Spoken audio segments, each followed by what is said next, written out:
Vous récoltez ce que vous semez. Ok, ce que vous investissez dans votre corps en termes d'hydratation, en termes d'alimentation saine, en termes de mouvement, en termes de stimulation mentale positive comme la lecture, quand vous faites ces choses et que vous donnez tout ce que vous avez, votre niveau de confiance s'accroît.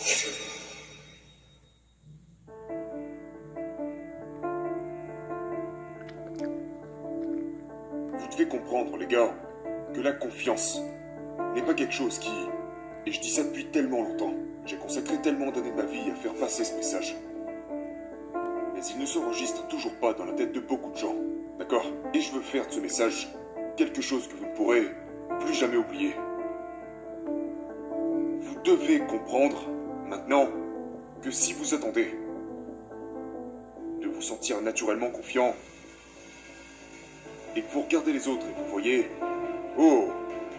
Cette personne semble vraiment avoir confiance en elle. Elle semble constamment avoir confiance en elle. Et ces gens savent toujours quoi faire. Ils ont toujours... Écoutez, vous êtes en train de tout mélanger. Vous êtes à côté de la réalité. Vous êtes en train de vous victimiser involontairement. Et voici ce que j'entends par là. Cette personne que vous voyez, qui semble constamment avoir confiance en elle, eh bien tout d'abord, elle a probablement gagné le droit de se sentir comme ça. Maintenant, nous connaissons tous des gens prétentieux qui n'ont jamais accompli quoi que ce soit dans leur vie, mais qui pensent être extraordinaires. Et on voit souvent cela à des niveaux inférieurs.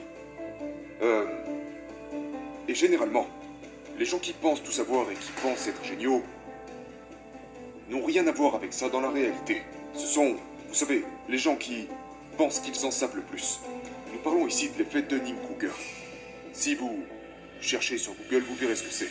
Mais en gros, c'est un faux sentiment de confiance, parce qu'ils ne savent pas vraiment.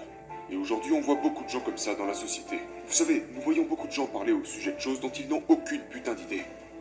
Donc, qu'est-ce que la vraie confiance? D'où vient-elle? Comment pouvons-nous l'obtenir? Et comment pouvons-nous nous assurer de la garder? Voici la chose que vous devez comprendre.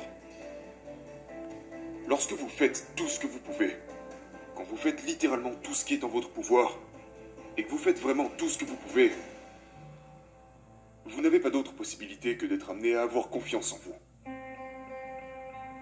Donc la première étape pour remédier à ça est de comprendre que vous récoltez seulement ce que vous semez. Vous récoltez ce que vous semez.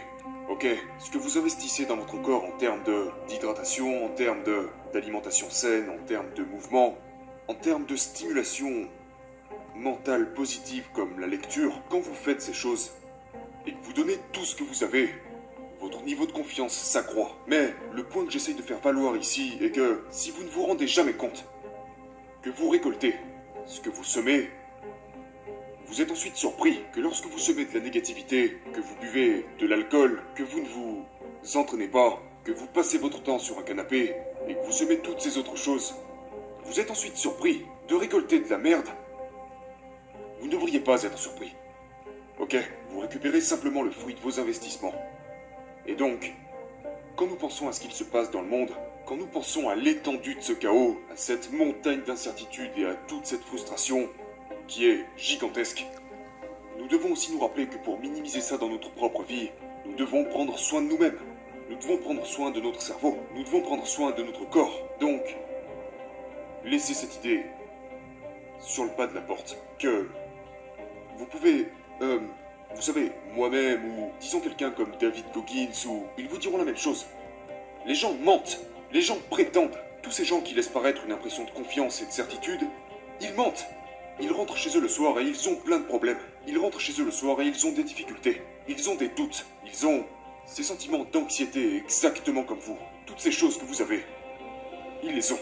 Ils ne vous le disent juste pas parce qu'ils sont tellement amoureux de l'image qu'ils projettent d'eux-mêmes. Ils veulent tellement se sentir au-dessus de vous. Et ils ont peur du fait que, si vous découvrez qui ils sont vraiment, vous ne les aimerez plus.